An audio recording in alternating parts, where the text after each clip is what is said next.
ಎಲ್ಲ ನಮಸ್ಕಾರ.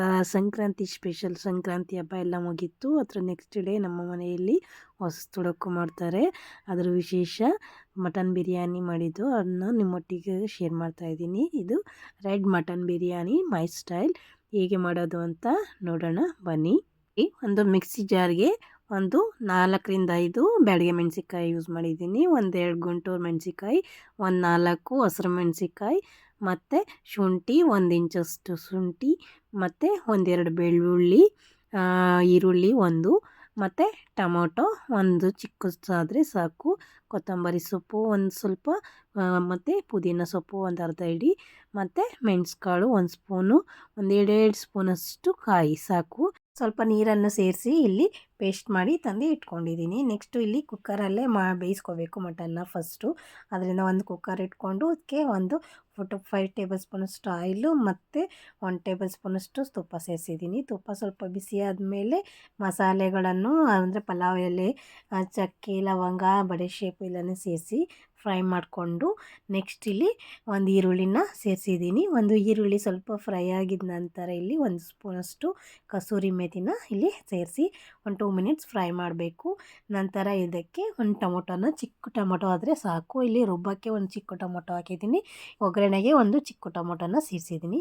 ಇದು ಫ್ರೈ ಮಾಡಿದ ನಂತರ ಇಲ್ಲಿ ರುಬ್ಕೊಂಡಿದ್ದಂತಹ ಮಸಾಲೆನ ಇಲ್ಲಿ ಸೇರಿಸಿ 2 ಮಿನಿಟ್ಸ್ ಇದನ್ನ ಫ್ರೈ ಮಾಡ್ಕೋಬೇಕು. ಅದರ ಹಸಿ ಸ್ಮೆಲ್ಲೆಲ್ಲ ಹೋಗಬೇಕು.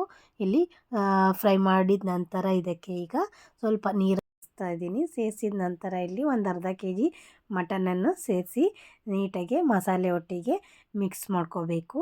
ಮಿಕ್ಸ್ ಮಾಡಿದ ನಂತರ ಇಲ್ಲಿ ನೀಟಾಗಿ ಈಗ ಹೊಂದ್ಕೋಬೇಕು ಮಸಾಲೆ ಒಟ್ಟಿಗೆ ಹೊಂದ್ಕೊಂಡ ನಂತರ ಇದಕ್ಕೆ ರುಚಿಗೆ ತಕ್ಕಷ್ಟು ಇಲ್ಲಿ ಉಪ್ಪನ್ನ ಸೇರಿಸ್ತಾ ಇದ್ದೀನಿ. ಅಂದರೆ ಮಾಂಸಕ್ಕಾಗುವಷ್ಟು ಇಲ್ಲಿ ಉಪ್ಪನ್ನು ಇಲ್ಲಿ ಸೇರಿಸಿದ್ದೀನಿ. ಆಮೇಲೆ ಸ್ವಲ್ಪ ಸೇರಿಸೋಣ. ಈಗ ಸ್ವಲ್ಪ ಮಟನ್ ಬೇಯಲಿಕ್ಕೆ ಒಂದು ಅರ್ಧ ಲೋಟ ನೀರನ್ನು ಮತ್ತೆ ಸೇರಿಸಿ ಒಂದು ಲಿಡ್ನ ಕ್ಲೋಸ್ ಮಾಡಿ ಒಂದು 4 to 5 ವಿಸಲ್ನ ಇಲ್ಲಿ ತಗೋಬೇಕು. ವಿಸಲ್ ಎಲ್ಲ ಆಗಿದ ನಂತರ ಸ್ವಲ್ಪ ಆರಿದ ನಂತರ ಈಗ ಮಟನ್ ಬೆಂದಿದೆಯಾ ಅಂತ ಚೆಕ್ ಮಾಡ್ತಾ ಇದ್ದೀನಿ. ಈಗ ಮಟನ್ ಬೆಂದಿದೆ. ಈಗ ಮಟನ್ ಬೆಂದಿದ ನಂತರ ಇದಕ್ಕೆ ಅಕ್ಕಿನ ಸೇರಿಸ್ಬೇಕಲ್ಲ, ಅದಕ್ಕೆ ನೀರನ್ನ ಸೇರಿಸ್ತಾ ಇದ್ದೀನಿ. ಇಲ್ಲಿ 2 ಲೋಟ ಅಕ್ಕಿನ ತೊಗೊಂಡಿದ್ದೀನಿ ನಾನು. 2 ಲೋಟ ಅಕ್ಕಿಗೆ ಇಲ್ಲಿ ಒಂದು 3 ಲೋಟದಷ್ಟು ನೀರನ್ನ ಸೇರಿಸಿದ್ದೀನಿ. ಯಾಕಂದರೆ ಆಲ್ರೆಡಿ ನಾನು ಸ್ವಲ್ಪ ಮಟನ್ ಬೇಯಲಿಕ್ಕೆ ನೀರು ಸೇರಿಸಿದ್ನಲ್ಲ, ಅದಕ್ಕೆ ಸೇರಿಸಿದ ನಂತರ ಇದಕ್ಕೆ ಸ್ವಲ್ಪ ಉಪ್ಪು, ರುಚಿಗೆ ತಕ್ಕಷ್ಟು ಉಪ್ಪು, ಕೊತ್ತಂಬರಿ ಸೊಪ್ಪು, ಪುದೀನ, ಮತ್ತು 1 ಸ್ಪೂನಷ್ಟು ಗರಂ ಮಸಾಲ, ಮತ್ತು 1 ಟೇಬಲ್ ಸ್ಪೂನಷ್ಟು ಇಲ್ಲಿ ತೇಜು ಅವರ ಬಿರಿಯಾನಿ ಮಸಾಲಾನ ಸೇರಿಸಿದ್ದೀನಿ. ಬಿರಿಯಾನಿ ಮಸಾಲೆ ಎಲ್ಲ ಸೇರಿಸಿದ ನಂತರ ಈಗ ನೀಟಾಗಿ ಮಿಕ್ಸ್ ಮಾಡ್ಕೊತಾ ಇದ್ದೀನಿ. ಮಿಕ್ಸ್ ಮಾಡಿದ ನಂತರ ಈಗ ಅಕ್ಕಿನ ತೊಳೆದು ಇದಕ್ಕೆ ಸೇರಿಸ್ಬೇಕು. ಅಕ್ಕಿನ ತೊಳೆದು ಈಗ ಸೇರಿಸಿದ ನಂತರ ಇಲ್ಲಿ ಒಂದು ಬಾಯ್ಲ್ ಬರಬೇಕು, ಅಂದರೆ ಒಂದು ಕುದಿ ಬರಲಿ ಅಷ್ಟರವರೆಗೂ ಕೂಡ ನೀಟಾಗಿ ಇಲ್ಲಿ ಕುದಿಸ್ಕೊಂಡು ಇಲ್ಲಿ ಬೇಕಾದ್ರೆ ನಾವು ಟೇಸ್ಟ್ನ ನೋಡ್ಕೋಬೇಕು. ನಮ್ಗೆ ಖಾರ ಬೇಕೋ ಉಪ್ಪು ಬೇಕೋ ಅಷ್ಟರಲ್ಲಿ ಟೇಸ್ಟ್ ನೋಡಿಕೊಂಡು ಇದಕ್ಕೆ ಆ್ಯಡ್ ಮಾಡ್ಕೋಬೋದು. ಇಲ್ಲಿ ನೋಡಿ ಆಲ್ರೆಡಿ ಫ್ಯಾಟ್ ಎಲ್ಲ ಮಾಂಸದಲ್ಲೇ ಇತ್ತು, ಅದಕ್ಕೆ ನಾನು ಮತ್ತೆ ಫ್ಯಾಟ ಹಾಕೋಕ್ಕೆ ಹೋಗಲಿಲ್ಲ. ನೆಕ್ಸ್ಟ್ ಇಲ್ಲಿ ನಿಂಬೆಹಣ್ಣು ರಸನ ಒಂದು ಅರ್ಧ ಹೋಳಷ್ಟು ಇಲ್ಲಿ ಸೇರಿಸ್ತಾ ಇದ್ದೀನಿ.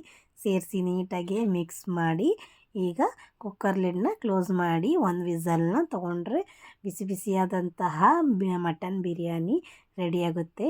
ಈಗ ನೋಡಿ ಒಂದು ವಿಸಲೆಲ್ಲ ಕೂಗಿ ಇದು ಆರಿದ ನಂತರ ನೋಡಿ ಎಷ್ಟು ಸಖತ್ತಾಗಿ ರೆಡ್ ಮಟನ್ ಬಿರಿಯಾನಿ, ನಮ್ಮ ಮೈ ಸ್ಟೈಲ್ ಮಟನ್ ಬಿರಿಯಾನಿ ಈಗ ರೆಡಿಯಾಗಿ ಬಿಸಿಯಾಗಿ ತಿಂದರೆ ಅದು ಮಜನೇ ಬೇರೆ.